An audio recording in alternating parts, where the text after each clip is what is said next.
So this photo was taken in Ireland, probably 1990, 1991. It was a training exercise for snipers in the unit. We got an op order, we moved all night, we infilled, we dug subterranean hides in two-man teams. And when the sun came up, we were on a range overlooking the pits. So for those who don't know, the pits is a firing range where it's a trench, and you can put people down there in safety, and they can pop up, snaps and moving targets and all that kind of stuff on poles. And it's old school, but it's very effective.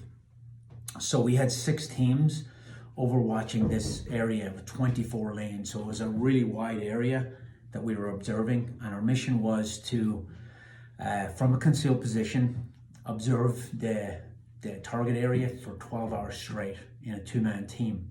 So if you had one guy in the gun, he couldn't see the whole lane, even especially when you're zoomed in. So you had to zoom out, and then you had to scan left and right. So we weren't able to have one guy observe and one guy rest. We both had to observe, and observation for a long period of time like that is pretty exhausting. So we, over the course of that 24 hours, they would put up snap targets with balloons on them.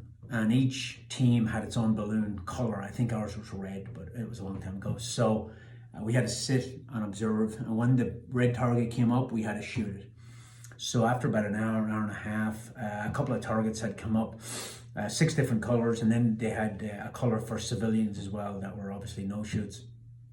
So we hadn't gotten a target yet. And I started thinking it was cold and miserable and wet. And I started thinking that the unit sergeant major was running this exercise, and me and my sniper partner were talking, and we're like, there's no way that he's in the pits with the support kids in the rain. He's probably in the rain, shack at the heat, drinking cups of tea. So my sniper buddy stayed on the exercise frequency, and I just started flicking through the channels on the radio, and eventually I hit it. I hit the channel that he was using to communicate to the pits and tell them what target they put up. So we just laid back and relaxed and waited for our turn. We were talking about where are we going drinking that weekend, talking about girls, and then eventually we heard, hey, next target's going to be red. Boom, get on the gun. It's going to get up in position 12, put it up for 5 seconds. They're not going to get a shot at it. Take it back down, put it up in position 3, and then move it to position 5. This is the type of dialogue that we're doing with the pits. So I got on position 12, waited, target up, bang, smoked it. And they were like, holy shit, he hit it.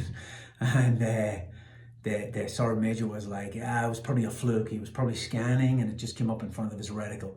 Let's do it again. So every time they put a target up, we smoked it. And at the end, they kind of knew, but they couldn't prove it. So we obviously won that exercise, did better than anybody else. And some people call it cheating. I call it leveraging technology to gain a tactical advantage on the enemy.